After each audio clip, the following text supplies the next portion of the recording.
¿Cómo están, hermanos? Qué aguados. ¿Cómo están hoy?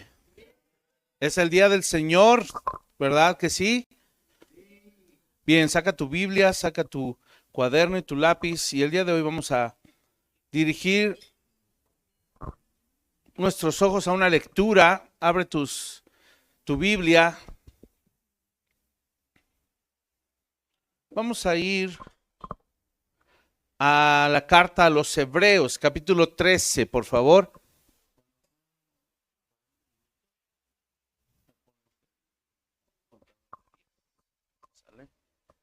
Sí, dos, tres. ¿Me escuchan bien? Sí, uno, dos, tres, sí. Probando, uno, dos, tres. ¿Sí me oyen bien ahí atrás? Para que no se me duerman. Hebreos capítulo 13. ¿Ya están ahí?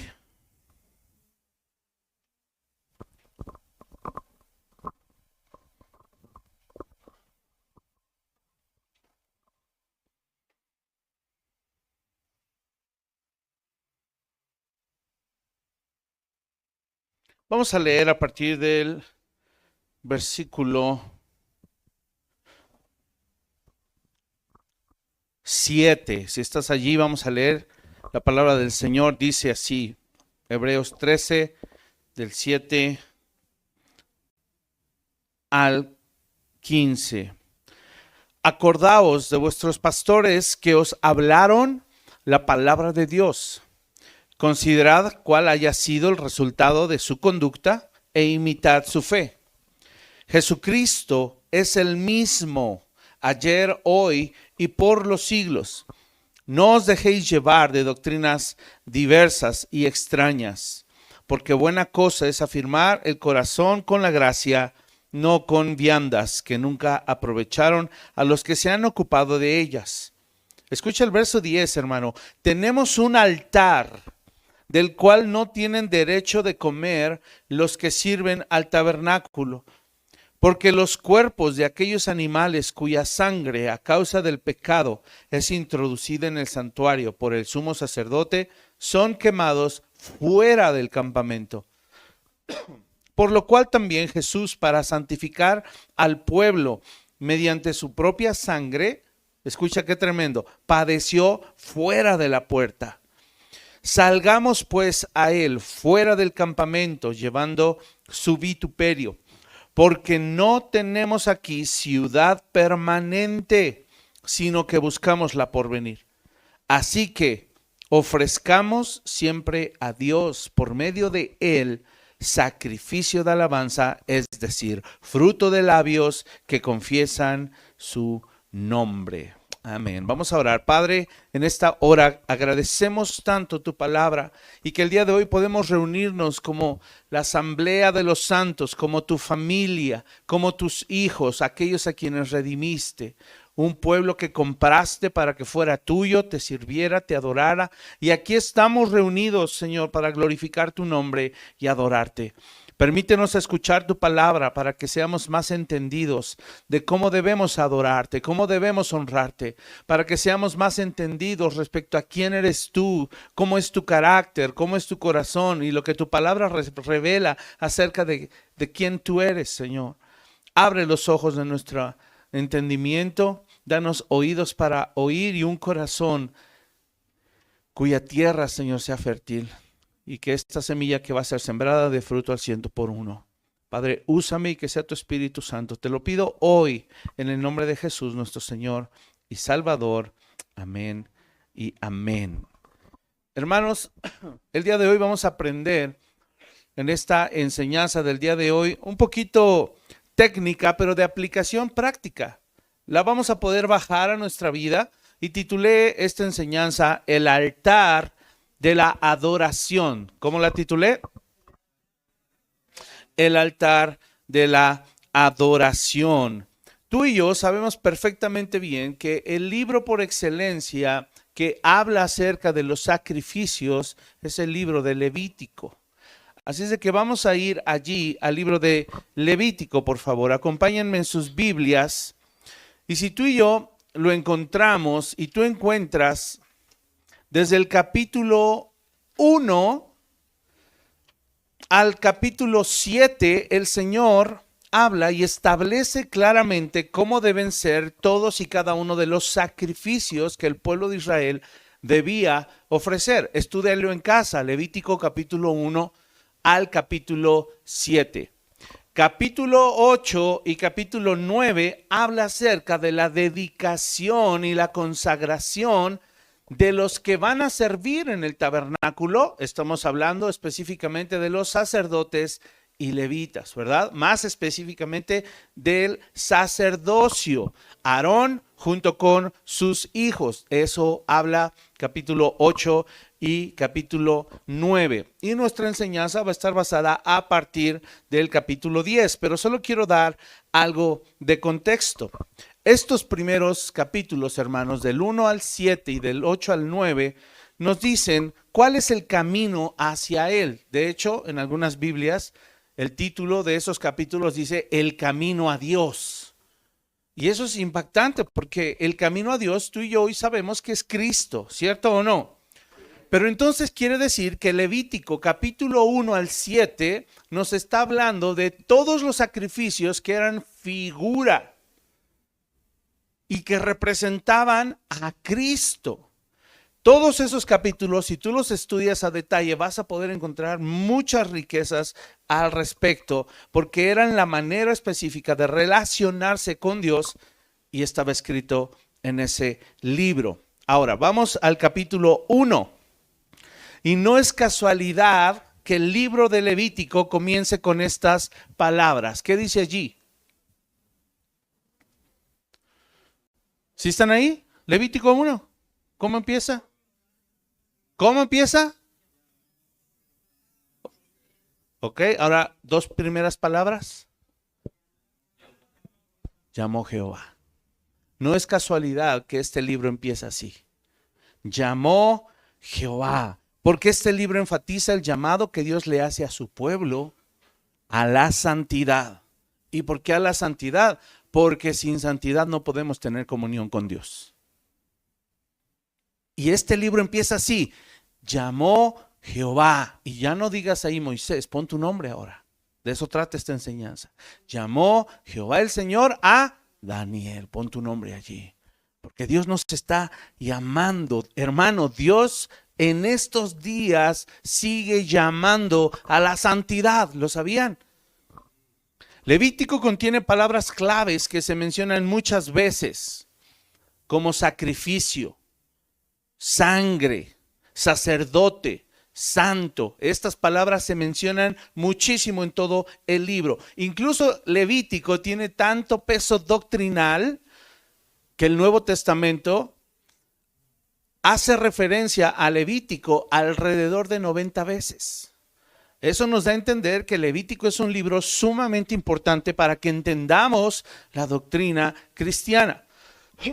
Ahora, el libro no solo presenta, hermanos, detalladamente todo lo referente a los sacrificios, sino que presenta a un Dios santo.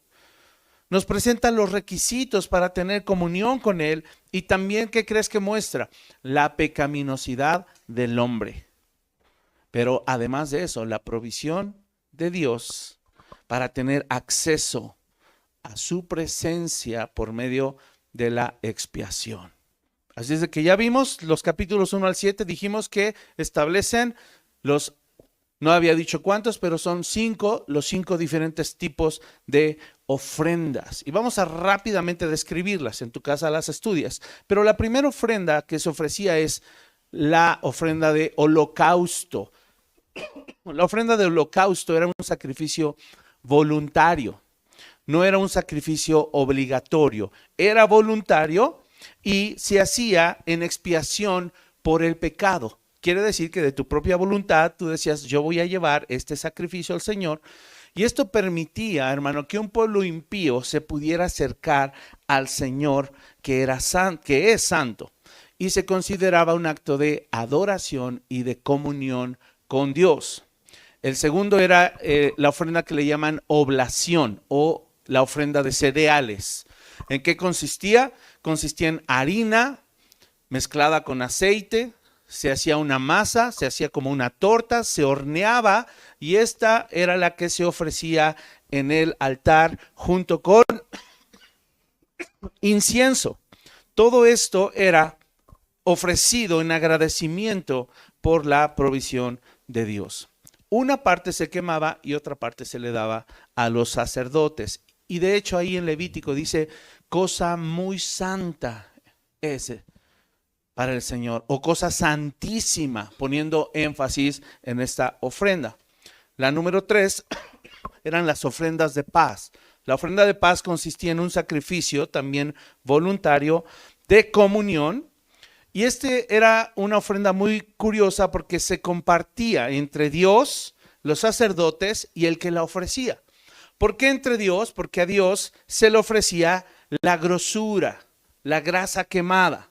A los sacerdotes se les otorgaba la parte del pecho y del muslo para que ellos la pudieran comer. Y el que la ofrecía era el que traía la ofrenda completa. ¿Qué representaba esto? Comunión y gratitud, no solo con Dios, sino con el pueblo también, ¿verdad? Porque hemos aprendido que cuando tenemos comunión con Cristo, eso nos abre la puerta también a poder tener comunión con nuestros hermanos en la iglesia. ¿Y cómo debemos vivir dentro de la iglesia? El nombre de la ofrenda lo dice, ofrendas de paz. Tenemos que vivir en paz aquí adentro, ¿verdad? No como perros y gatos. 4, la ofrenda por el pecado. Esta ofrenda, hermanos, a diferencia de las anteriores, esta era obligatoria. Esta no era voluntaria. Esta cuarta ofrenda era obligatoria y esta hacía expiación por aquellos pecados que se cometían por error, pecados por ignorancia, pecados por debilidad de la carne o pecados por negligencia. Y la última era la ofrenda expiatoria. Esta ofrenda expiatoria también era obligatoria y a diferencia de la ofrenda anterior, esta se ofrecía por pecados que se habían cometido en contra de alguien más. Eran pecados como fraude, robo, donde se involucraban daños o pérdidas materiales. Estas venían acompañadas de restitución, no nada más se restituía aquello en lo cual se había defraudado o robado, sino que además se añadía la quinta parte, es decir, un 20% de lo que se había robado o defraudado, más la ofrenda, para que específicamente el Señor cubriera esta clase de pecados hacia los demás. En esos últimos dos, ¿qué encontramos? Encontramos también representado lo que es estos dos mandamientos que Jesús decía. La ley se resume en estos dos mandamientos. Amarás al Señor tu Dios de todo tu corazón, toda tu alma, toda tu mente, todas tus fuerzas. Y 2, amarás a tu prójimo como a ti mismo. La primera ofrenda representaba yo estoy bien con Dios. La segunda ofrenda representaba yo estoy bien con mi prójimo. Así es de que las ofrendas tienen también un trasfondo doctrinal muy importante porque nos va a ayudar a entender cómo debo vivir en mi vida práctica con mis hermanos. Y dijimos que del capítulo 8 al 9, todo lo que Dios le dijo todo lo que Moisés le dijo a Aarón, las instrucciones de cómo debían ser las ofrendas, resulta que capítulo 8 y capítulo 9, ¿quién creen que lleva a cabo toda la ceremonia? ¿Quién conduce la ceremonia de consagración? ¿Quién creen? Pensaríamos que el sumo sacerdote, ¿no? ¿Están de acuerdo? Pues no, resulta que la llevó a cabo Moisés. Moisés llevó a cabo todo el primer proceso para consagrar a Aarón y a sus levitas. Porque Aarón, ¿cómo podía oficiar si él todavía no era consagrado como sacerdote?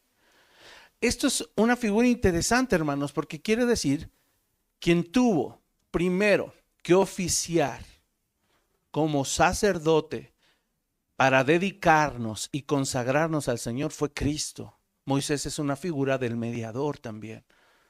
Moisés no era sacerdote, era considerado profeta entre el pueblo, pero sabemos que simbólicamente Moisés representa un tipo de Cristo. Así es de que Moisés es quien consagra al sumo sacerdote y a sus hijos, así como Cristo nos consagró a nosotros y nos apartó para servirle. ¿Cuántos dicen amén a eso?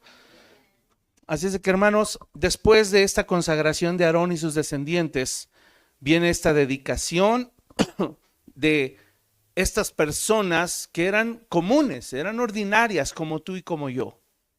Y quiero que veamos Levítico capítulo 9 para ir entonces al meollo del asunto.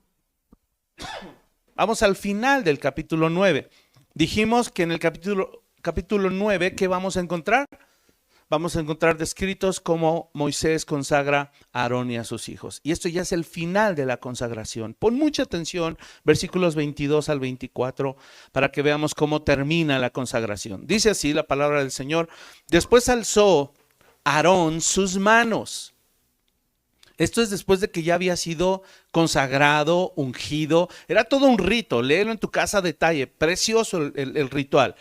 Dice que Aarón alzó sus manos hacia el pueblo y lo bendijo, ya como sumo sacerdote. Escucha esto. Y después de hacer la expiación, el holocausto y el sacrificio de paz, fíjate, aquí hizo 3 de 5. ¿Sí? ¿Te das cuenta? Aquí Aarón hizo 3 sacrificios de los 5 que yo te describí. Dice que después de hacer estos 3 sacrificios, descendió. Verso 23. Y entraron Moisés y Aarón en el tabernáculo de reunión y salieron y bendijeron al pueblo. Y pon atención, y la gloria de Jehová se apareció a todo el pueblo. Y eso es lo que quiero enfatizar. Y salió fuego de delante de Jehová y consumió el holocausto con las grosuras sobre el altar.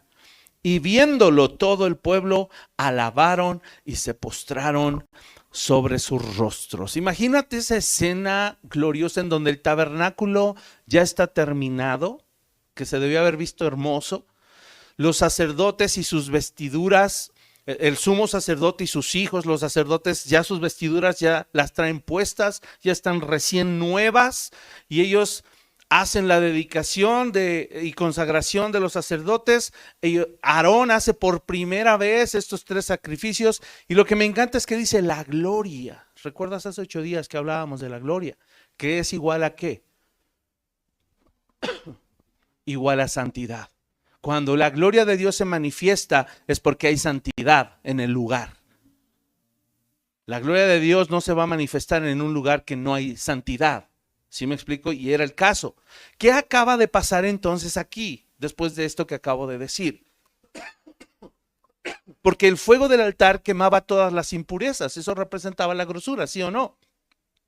Y la alabanza a Dios, hermanos, porque aquí dice que todo el pueblo alabó y se postró sobre sus rostros. ¿Sabes por qué alababan a Dios? ¿Cuál era el motivo de las alabanzas? ¿Qué estaban celebrando? Celebrando que el Señor había quitado todas las impurezas que impedían que su pueblo se acercara a Él. El pueblo había quedado santificado y por eso bajo la gloria de Dios. Hermano, esto es maravillosísimo porque es una escena que nos permite ver el cumplimiento de la palabra del Señor. ¿Cuál? ¿Recuerdas cuando Dios se le aparece a Moisés en la zarza? Que le dijo: vas a ir con Faraón y le vas a decir que deje ir a mi pueblo. Y cuando Moisés por fin va y se le planta el Faraón y empiezan las plagas, ¿qué le dijo Moisés a Faraón? Dios dice, Jehová el Señor dice: deja ir a mi pueblo para que me sirva, para que me adore.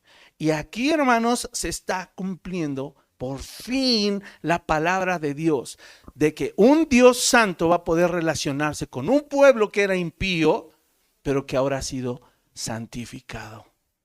Para eso era el tabernáculo, para eso eran los sacrificios, para tener relación y comunión con Dios. Y para eso es Cristo hoy en nuestras vidas, hermanos, para poder tener relación y comunión con nuestro Dios.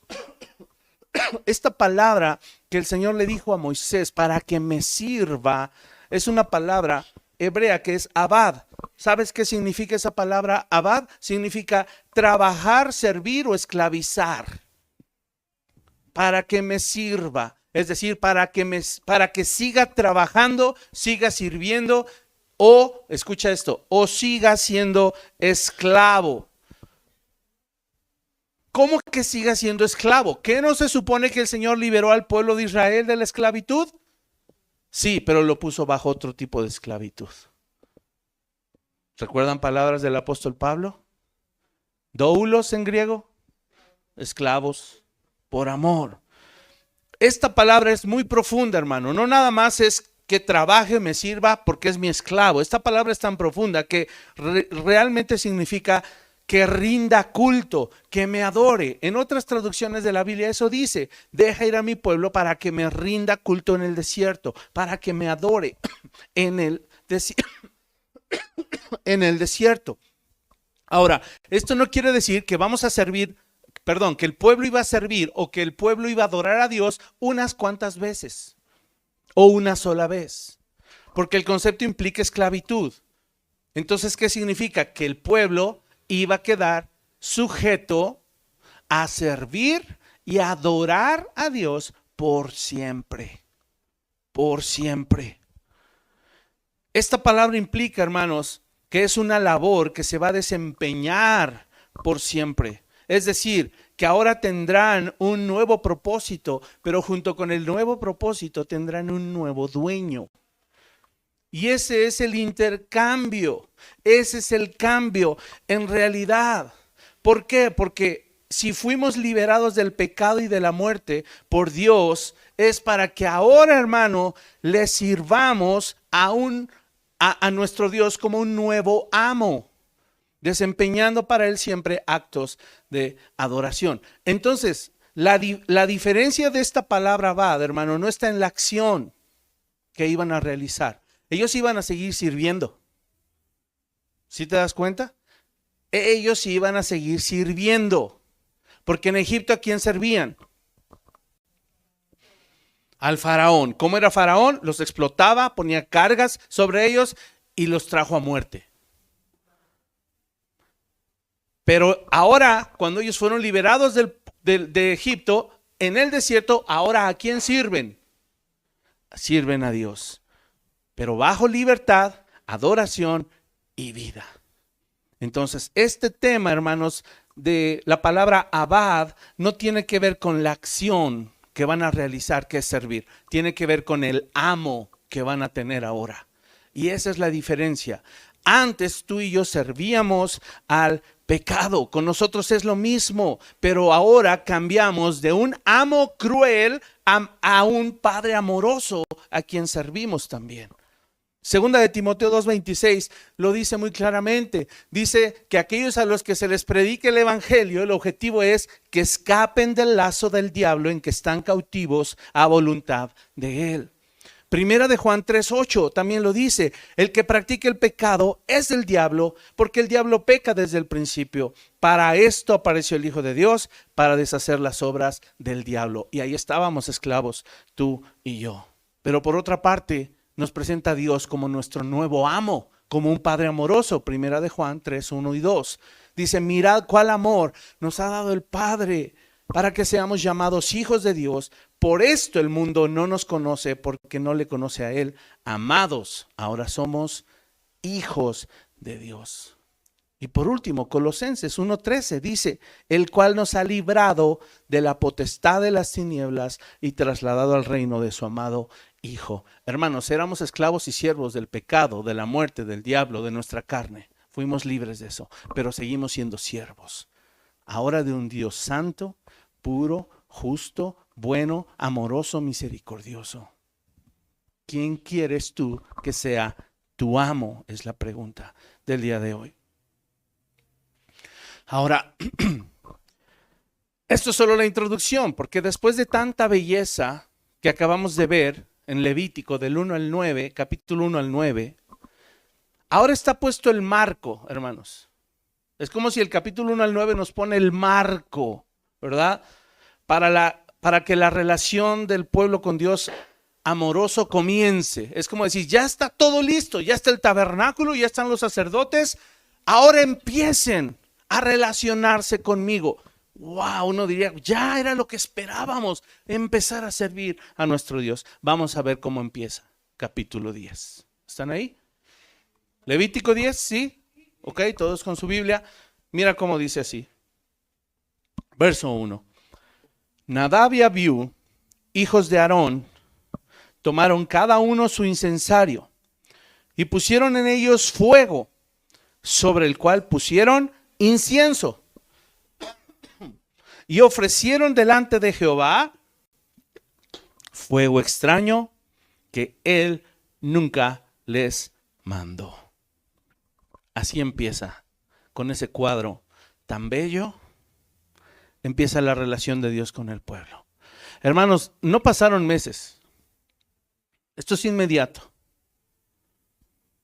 No lo especifica, pero pudiera ser el caso que incluso es la primera vez que los hijos de Aarón están oficiando.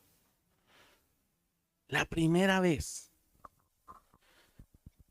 Y el capítulo 10, de una manera inmediata, hermano, los hijos de Aarón nos dan un vistazo de cómo va a ser la relación entre Dios y su pueblo. ¿Cómo va a ser? ¿Cómo va a ser esa relación de Dios con su pueblo? Inconstante. Inconstante. Escucha, el marco está puesto, ya está todo, para que se tenga comunión y relación con Dios.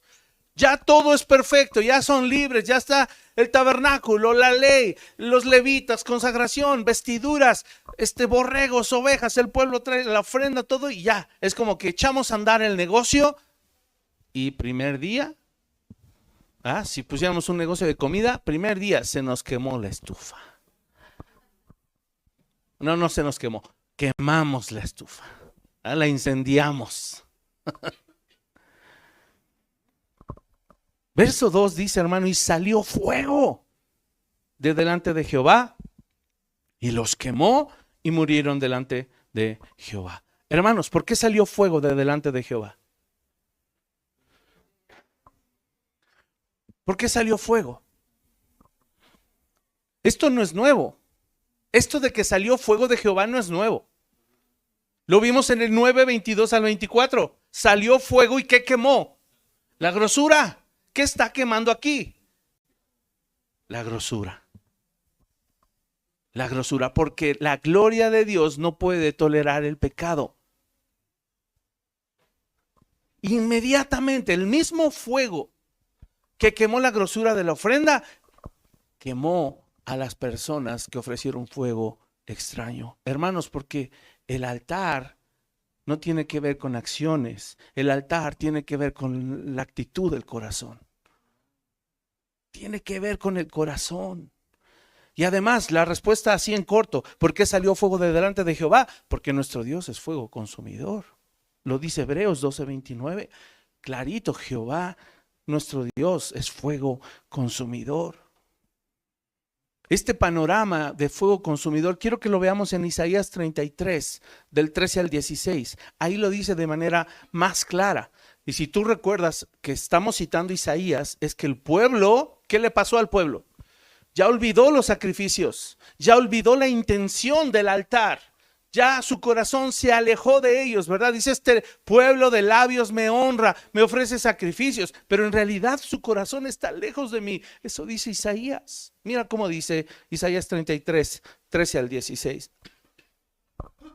Dice, oíd los que estáis lejos, lo que he hecho, y vosotros los que estáis cerca, conoced mi poder. Los pecadores se asombraron en Sión, espanto sobrecogió a los hipócritas. ¿Quién de nosotros morará con el fuego consumidor?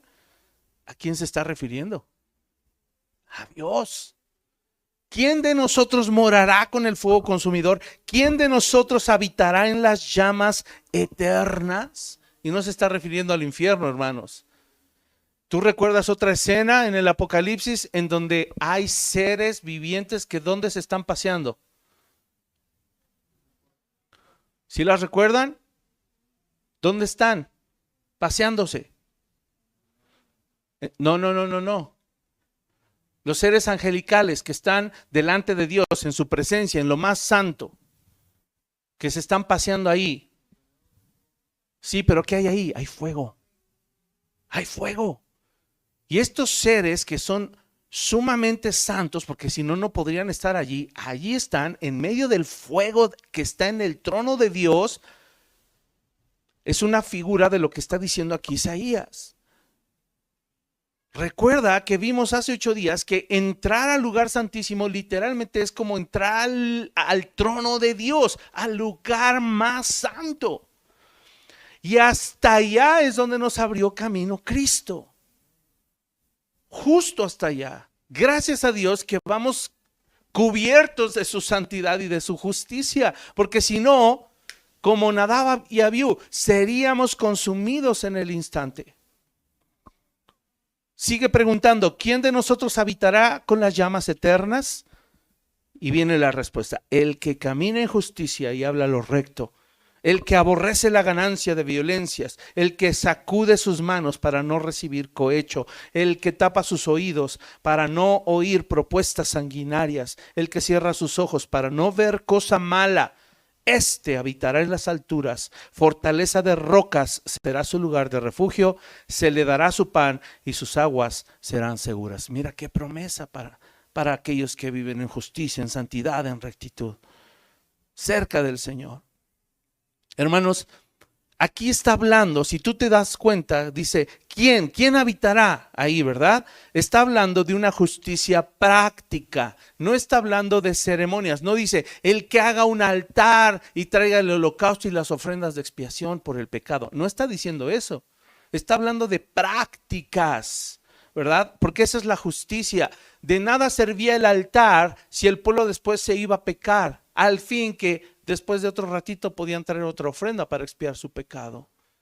Eso fue lo que empezó a suceder en sus corazones. Como creyentes no podemos permitir que eso nos pase. Pensar que como ahora estamos en la gracia, podemos ir a nuestras vidas de lunes a sábado y pecar y regresar el domingo pensando que el Señor nos va a expiar. No funciona así, tú y yo lo sabemos. Quiere decir que fuimos tan impactados por su gloria y su santidad que fuimos mudados en personas nuevas. Nacimos de nuevo. Aquellos que ahora tenemos inclinaciones, afectos nuevos que son más afines a su santidad y a su justicia. Ya no somos afines al pecado. Ya no. Porque el Señor nos libró justo de eso. Así es de que si lo vamos a hacer de manera práctica, hermanos, debemos cuidar de no perder, como el pueblo de Israel, ¿verdad? De perder esa esencia que desde hace mucho lo habían perdido y solo ofrecían víctimas y sangre sin tener el corazón correcto. Dios les dijo, estoy harto de eso. No sé si tú sabes cómo empieza el libro de Isaías. ¿Alguien tiene claro cómo empieza el libro de Isaías? Vamos a leerlo, así empieza. Verso 10. Isaías 1:10. Pregunta técnica, hermanos, ¿a quién va dirigido el libro de Isaías? Si has leído estos contextos en tu Biblia de estudio, ¿a quién se le escribió el libro de Isaías? ¿Para quién? Para el pueblo de Dios, ¿sí o no? ¿Sí? Para el pueblo de Dios. Dato curioso. Ahora mira cómo empieza. Isaías 1, verso 10. Príncipes de Sodoma, oíd la palabra de Jehová, escuchad la ley de nuestro Dios. Pueblo de Gomorra. ¿A quién le está hablando? No le está hablando a Sodoma y Gomorra. ¿A quién le está hablando? ¿A quién le está hablando, hermanos? No, tampoco. No se vayan con el chanfle. Dijimos históricamente a quién fue escrito el libro de Isaías. Al pueblo de Israel. Vuelvo a leer. Príncipes de Sodoma, oíd la palabra de Jehová, escuchad la ley de nuestro Dios, pueblo de Gomorra. ¿A quién le está hablando aquí el Señor? ¿A quién? Al pueblo de Israel.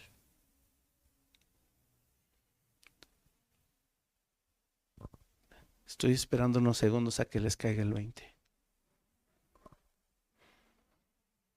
¿Saben por qué se dirigió así el Señor al pueblo de Israel? Porque se estaban comportando como los de Sodoma y Gomorra. Tan simple y sencillo como eso. El pueblo de Sodoma y Gomorra no sabía de la ley. No eran el pueblo escogido. No sabían qué era ofrecer sacrificios a un Dios santo. Ellos no tenían una tribu llamada Leví, de donde estaba el sacerdocio y los levitas. Es durísimo cómo está empezando la carta al pueblo de Israel, el libro al pueblo de Israel. Y por eso empieza el capítulo, verso 11, perdón. Dios preguntando, ¿para qué me sirve, dice Jehová, la multitud de sus sacrificios? Hastiado estoy de holocaustos de carneros y de cebo de animales gordos. No quiero sangre de bueyes, imagínate al Señor, ni de ovejas, ni de machos cabríos. ¿Quién demanda esto de vuestras manos cuando venís a presentaros delante de mí para hollar mis atrios? No me traigáis más vana ofrenda, el incienso me es abominación. Luna nueva y día de reposo, ahora está hablando de fiestas. El convocar asambleas, no lo puedo sufrir. Son iniquidad vuestras fiestas solemnes, es decir, no lo tolero. Vuestras lunas nuevas y vuestras fiestas solemnes las tiene aborrecidas mi alma, me son gravosas, cansado estoy de soportarlas. Cuando extendáis vuestras manos, yo esconderé de vosotros mis ojos. Asimismo, cuando multipliquéis la oración, yo no oiré. Llenas están de sangre vuestras manos. Lavaos, mira la exhortación. Lavaos y limpiaos, quitad la iniquidad de vuestras obras de delante de mis ojos. Dejad de hacer lo malo. Aprended a hacer el bien, buscad el juicio, restituid al agraviado, haced justicia al huérfano, amparad a la viuda. Y este pasaje famosísimo, venid luego, dice Jehová, y estemos a cuenta. Si vuestros pecados fueren como la grana, mira todavía el amor, la misericordia, como la nieve serán emblanquecidos.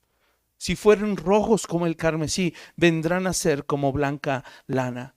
Si quisiereis y oyereis, comeréis el bien de la tierra. Si no quisiereis y fuereis rebeldes, seréis consumidos a espada, porque la boca de Jehová lo ha dicho. Hermanos, así empieza la carta de Isaías. Si nosotros hacemos lo mismo que el pueblo, estaremos menospreciando no el altar, no los sacrificios, sino la sangre del nuevo pacto, que es la sangre preciosa de nuestro Señor Jesucristo. Sabemos que hay advertencia para eso. Mira cómo continúa la historia. Entonces, verso 3, en Levítico estamos. No quiten el dedo de allí. Verso 3 de Levítico 10 dice: entonces dijo Moisés a Aarón. Esto es lo que Moisés dijo a Aarón. Esto es lo que habló Jehová diciendo. Y esta frase es sumamente importante, hermanos. En los que a mí se acercan, me santificaré. Y en presencia de todo el pueblo seré glorificado. Y Aarón cayó. Esto nos ayuda a entender, hermanos, que la cercanía con Dios no nos otorga privilegios para ser descuidados.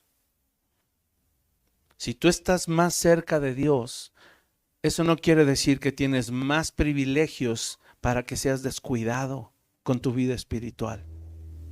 Mientras más cerca de Dios estoy, más responsabilidad tengo de cuidar la santidad. Si los sacerdotes ignoraban, piénsalo por un momento, si los sacerdotes ignoraban las instrucciones de Dios, ¿qué crees que iba a pasar? ¿Qué iba a pasar? No nada más a los sacerdotes el Señor los iba a consumir. ¿Qué iba a pasar ante los ojos del pueblo si los sacerdotes ignoraban las instrucciones de Dios? ¿Qué iba a pensar el pueblo? que no pasa nada, porque el sacerdote tiene una gran responsabilidad. Nosotros como sus hijos, dijimos hace 8 días, real sacerdocio, nación santa, pueblo adquirido por Dios, tenemos una gran responsabilidad, anunciar sus virtudes, y una de ellas, hermano, es la santidad. Tenemos que anunciar sus virtudes con nuestra manera de vivir, con nuestra manera de hablar, con nuestra manera de pensar, nuestra manera de actuar. Porque es al revés. Dios nos da una mayor responsabilidad y nos da una mayor exigencia en cuanto a la santidad.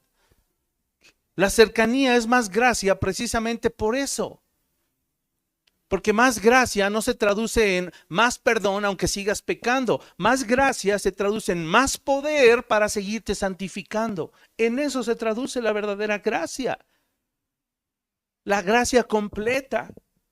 Entonces, si los sacerdotes ignoraban las instrucciones, le iban a dar a entender al pueblo que Dios no era digno de ser tomado en serio. Los sacerdotes le iban a enseñar al pueblo que Dios realmente no era tan santo ni tan justo, porque toleraba pecado, y más en los sacerdotes. Por eso, hermanos, repito, si como real sacerdocio y nación santa no seguimos también las instrucciones de Dios, le estamos dando a entender tanto a la iglesia como al mundo allá afuera que Dios no es digno de ser respetado. Eso le estamos dando a entender a las personas. Mira qué dice el verso 4, continuamos. Y llamó Moisés a Misael y a Elzafán. Se dice que eran primos de Nadab y Abiú, ¿verdad? Sacerdotes primos, eran familiares. No sabemos exactamente si primos, pero eran familia. Y llamó Moisés a Misael y a Elzafán, hijos de Uziel, tío de Aarón. Ahí sí dice, y les dijo: acercaos y sacad a vuestros hermanos de delante del santuario fuera del campamento. Y ellos se acercaron y los sacaron con sus túnicas fuera del campamento, como dijo Moisés. Detalle interesante. No les quitaron las túnicas. Dice, sáquenlos con las túnicas. Ahorita vamos a ver qué significa eso. Fuera del campamento, como dijo Moisés. Entonces Moisés dijo a Aarón y a Eleazar e Itamar, sus hijos: no descubráis vuestras cabezas, ni rasguéis vuestros vestidos en señal de duelo, para que no muráis, ni se levante la ira sobre toda la congregación. Pero vuestros hermanos, toda la casa de Israel, sí lamentarán por el incendio que Jehová ha hecho. Ni saldréis de la puerta del tabernáculo de reunión, porque moriréis, por cuanto el aceite de la unción de Jehová está sobre vosotros. Y ellos hicieron conforme al dicho de Moisés. Hermanos, esta escena pareciera ser demasiado dura, incluso insensible. ¿Por qué Dios dijo eso? ¿No que es un Dios de amor?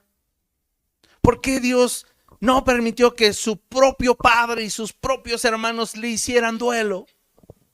¿Verdad? Es como si se mostrara un Dios indiferente o apático ante el dolor de un padre que acaba de perder a sus hijos. Pero es al revés, hermano. Esto nos habla realmente de la naturaleza y el carácter que Dios tiene. Porque olvidamos algo, Dios ya había mostrado su amor con ellos. Dios ya los había liberado de Egipto. Ahí mostró Dios su amor. Y no solo eso, Dios dentro de todas las tribus había escogido a la tribu de Leví, y había escogido a Aarón, y había escogido a Nadab y a Abiú para hacerles sus sacerdotes por siempre, por todas sus generaciones. Era una distinción todavía más especial. Ahí Dios mostró su amor. Era tiempo de mostrar su santidad. Dios es amoroso.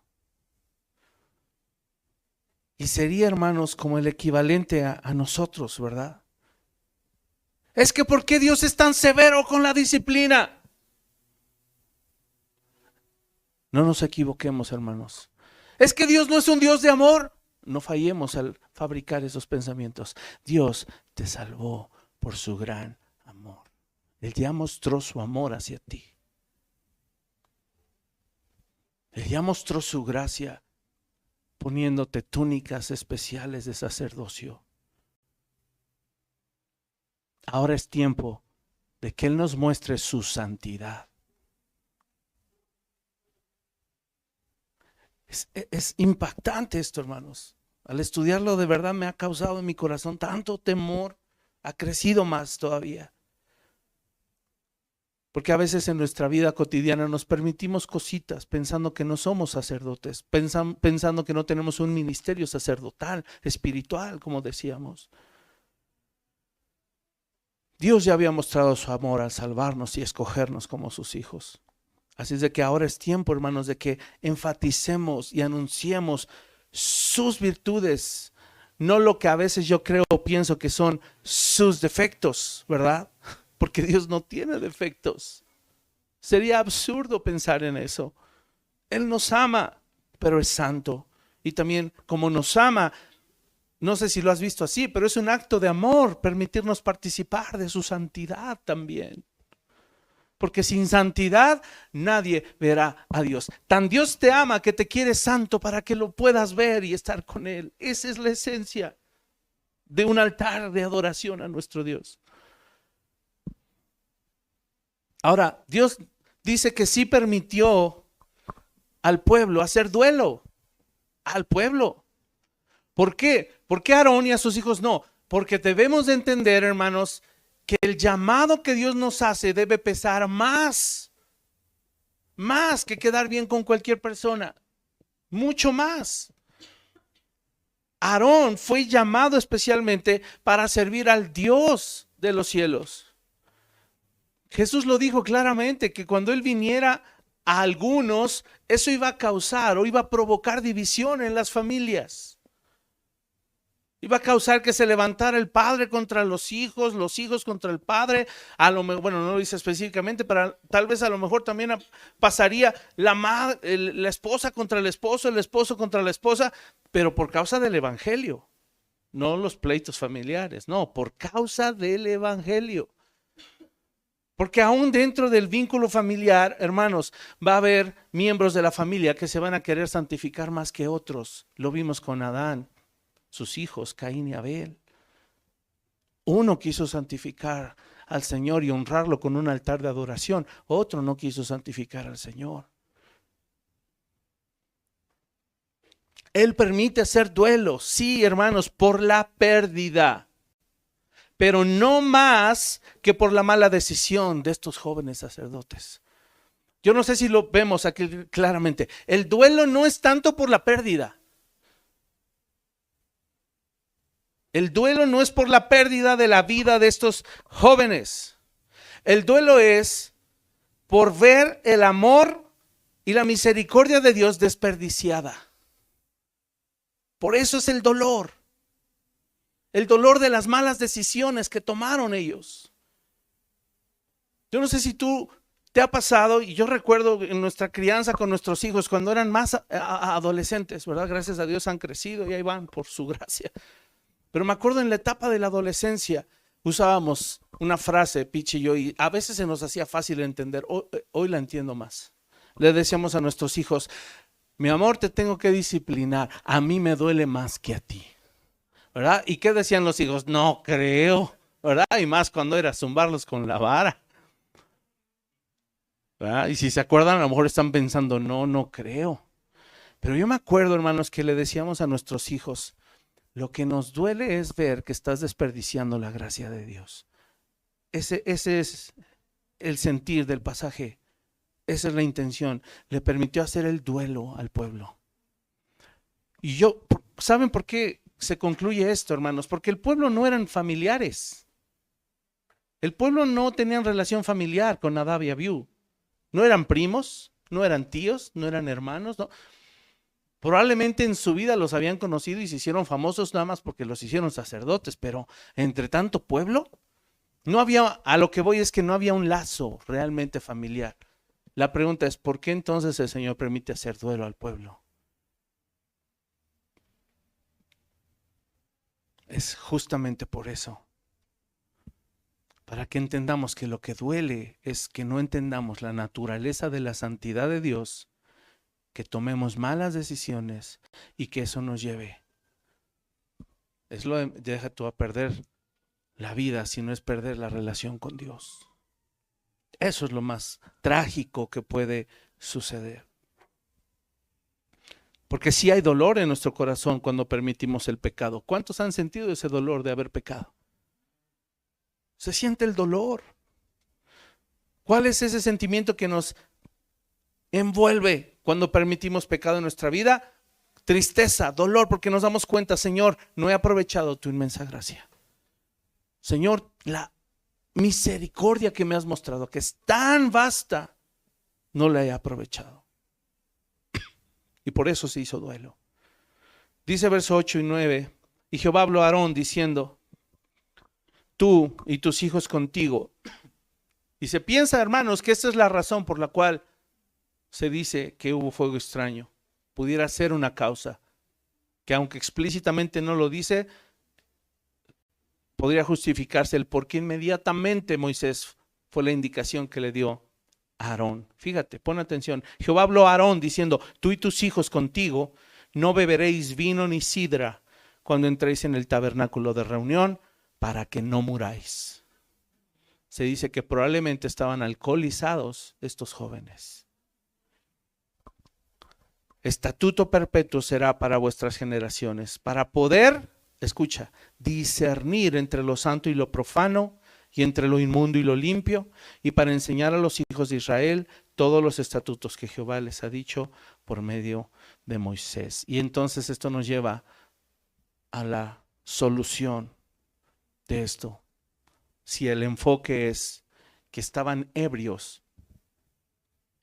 no se está refiriendo nada más, hermanos, a que hoy cuidemos de no embriagarnos. El enfoque es que debemos, según el apóstol Pedro, estar sobrios. La razón por la cual Dios no quería sacerdotes ebrios era porque ellos no iban a tener buen juicio. Su juicio iba a estar nublado y ellos no iban a poder distinguir entre lo santo y lo profano. Y más iban a dejar su responsabilidad de enseñar al pueblo entre lo santo y lo profano.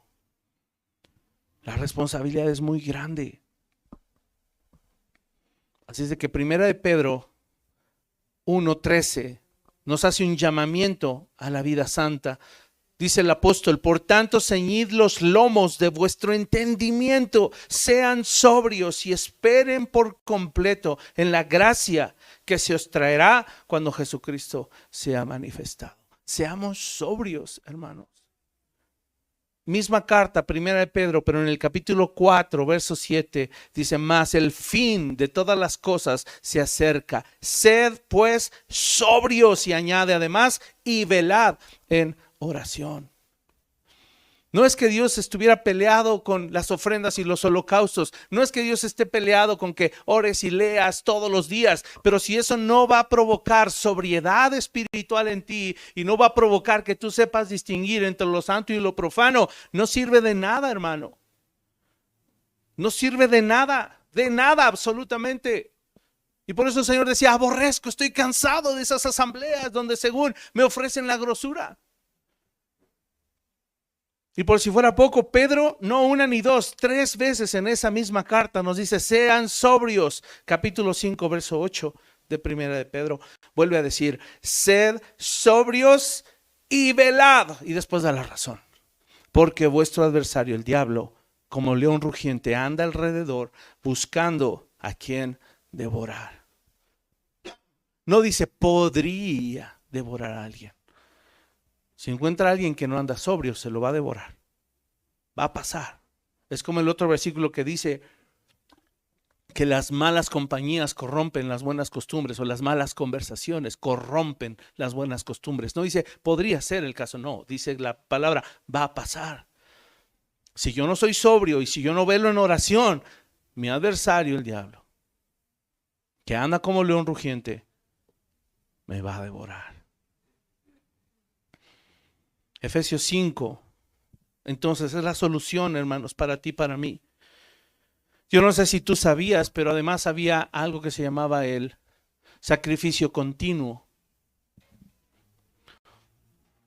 Y lo explicamos en una prédica hace tiempo. De hecho, había 2 turnos, ¿verdad? El de la mañana y el de la noche, porque el objetivo era que en el altar, al mismo tiempo que se ofrecían todos estos sacrificios y holocaustos, había una ofrenda encendida todo el tiempo, 24/7. ¿Sabes qué representaba eso? Lo mismo que el candelabro que estaba más adentro en el lugar santo. Ese candelabro con aceite especial se tenía que mantener encendido todo el tiempo. ¿Qué representa eso? La presencia del Espíritu Santo que ha hecho morada en ti y en mí. Efesios 5, verso 15 al 18. Miren pues con diligencia cómo andéis, no como necios, sino como sabios, aprovechando bien el tiempo porque los días son malos. Por tanto, no seáis insensatos, sino entendidos de cuál sea la voluntad de Dios. Verso 18, ahí está la aplicación. No os embriaguéis con vino, es decir, no permitas que nada mundano nuble tu juicio ni te embriague, de tal manera que no sepas discernir entre lo santo y lo profano, sino que dice, no os embriaguéis con vino, en lo cual hay disolución, antes bien, sed llenos del Espíritu. Decía el hermano MacArthur, que está con el Señor, que este era uno de sus versículos favoritos, porque era el mensaje central para vivir la vida cristiana. Dice, si este versículo no existiera, podríamos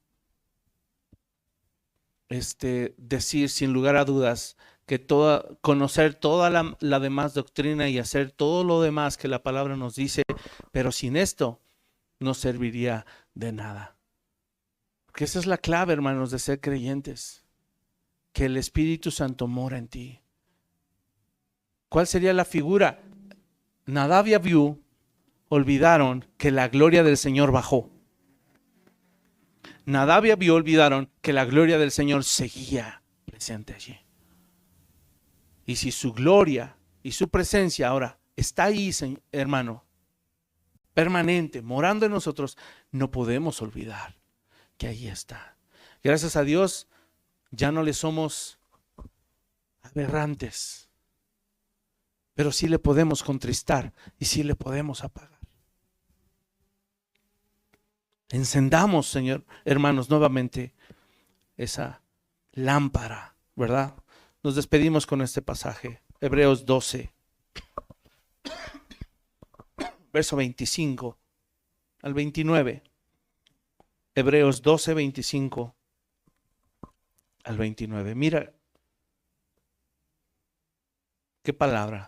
Mirad que no desechéis al que habla, porque si no escaparon aquellos que desecharon al que los amonestaba en la tierra, mucho menos nosotros si desecháremos al que amonesta desde los cielos, la voz del cual conmovió entonces la tierra.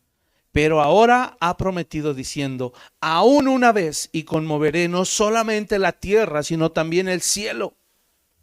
Y esta frase, aún una vez, indica la remoción de las cosas movibles como cosas hechas para que queden las inconmovibles. Así que, recibiendo nosotros un reino inconmovible, tengamos gratitud y mediante ella, ¿qué dice allí? Sirvamos, la misma palabra, adoremos a Dios, agradándole con temor y reverencia, porque nuestro Dios es fuego consumidor. Vamos a orar, hermanos, que el Señor nos ayude. Padre, venimos hoy ante tu presencia, porque ahora lo podemos hacer, Señor. Y confiados no por nuestras obras, sino por la obra de tu Hijo Jesús, que nos permite estar parados frente a ti, Señor.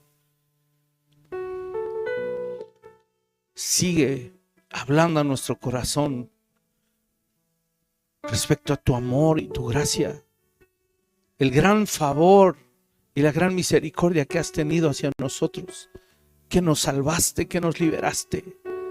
Así como a tu pueblo lo sacaste de Egipto, a nosotros nos sacaste del pecado y de la muerte, de las garras del diablo. Señor, qué muestra tan grande de amor el ofrecerte en nuestro lugar. Gracias, Señor Jesús, que nos abriste camino al Padre. Gracias, Padre, por enviar a tu Hijo Jesús. Y sobre todo enviar a tu Espíritu Santo, tu glorioso y santo Espíritu que mora en nosotros y que ahora nos hace permanecer de pie. Ayúdanos, Señor. Alumbra los ojos de nuestro entendimiento, alumbra nuestra mente y que veamos esa gloria y esa santidad. Padre, esas escenas nos parecen maravillosas. Simplemente imaginarnos, ver cómo oficiaban un sacrificio o una fiesta solemne, o la fiesta del Yom Kippur, donde tú eras propicio a todo el pueblo y una vez al año el sumo sacerdote entraba hasta el lugar santísimo y derramaba la sangre del cordero sin mancha sobre el propiciatorio tras una nube densa de incienso. Señor, debió ser glorioso ver manifestarse tu presencia allí en ese lugar. Y descendía allí porque ahí tú, después de esos sacrificios y después de esa ceremonia de dedicación, no solo del lugar, sino de las personas que se estaban dedicando y consagrando a ti como santos, como apartados a ti, Señor. Tú decidías descender allí porque ya era un lugar propicio, ya había allí santidad. Porque la sangre había cubierto toda maldad, toda iniquidad, se había quemado la grosura y todo había subido como olor fragante, tanto que atraía tu presencia, Señor. Padre, ayúdanos a entender que todo eso que era maravilloso y que fue con gloria, ahora es más glorioso entender que lo que atrae tu presencia, ese olor fragante, es la vida de tu Hijo Jesús morando en nosotros. No somos nosotros, es la vida de tu Hijo Jesús en nosotros. Señor, gracias por todo ese amor. Pero ahora, Señor, lo que te pedimos y lo que necesitamos es muéstranos tu santidad. Revélanos tu santidad, Señor. Que esto no sea letra, Señor, nada más. Que sea vida para nosotros. Que sea vida para esta iglesia.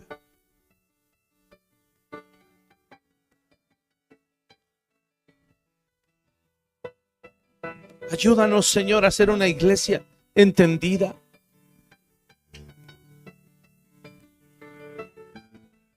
Y una vez, Señor, que hemos podido comprender esto en nuestra mente y en nuestro corazón, impúlsanos, Señor, con tu espíritu, con tu poder y con tu gracia, a vivir cada día más en santidad.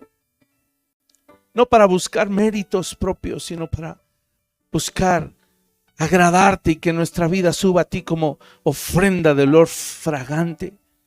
Pero porque lo hicimos a través del poder de tu Espíritu, lo hicimos a través de los méritos de Cristo. Ayúdanos, Señor. Esa es nuestra oración en esta hora.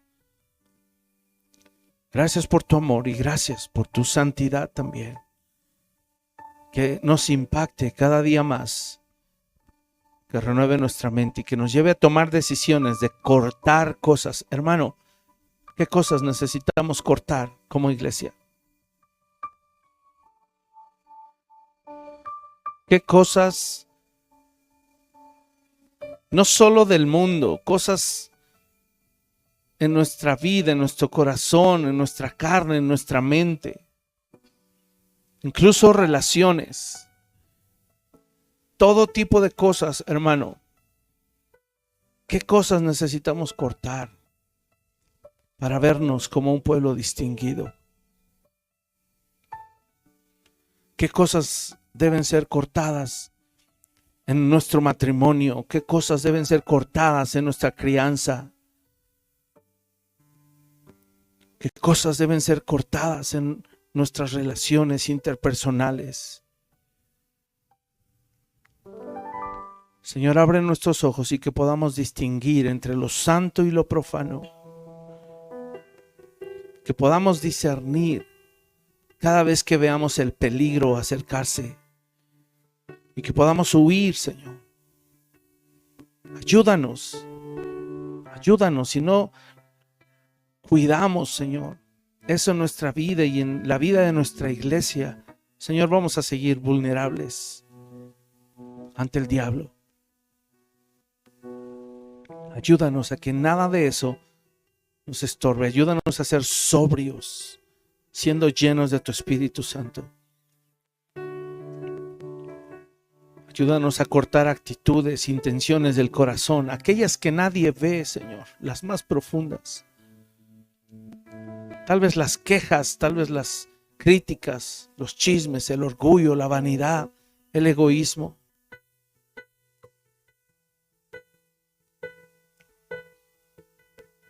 Ayúdanos, te lo pedimos, Padre amado. Solo tú nos puedes ayudar. Esa es nuestra oración. Permítenos meditarlo. Permítenos hablarlo también en nuestros hogares. Ser valientes, Señor, tomar decisiones. Ayúdanos. Te lo pedimos hoy, Señor. Sé propicio a nosotros por la obra de tu Hijo Jesucristo. Y concédenos, Señor, el gozo de tu salvación. Que entendamos eso, que somos libres para servirte y adorarte, no para servirnos y adorarnos a nosotros mismos. Quebranta nuestros corazones, fortalécenos en tu espíritu y síguenos guiando a toda verdad, Padre amado. Hoy te lo pedimos, para que podamos ofrecer en el altar una ofrenda de adoración digna de ti, Señor. Solo a través de la obra de tu Hijo Jesús. Oramos esto y te lo pedimos todo en el nombre de nuestro Señor y Salvador Jesucristo. Amén. Amén.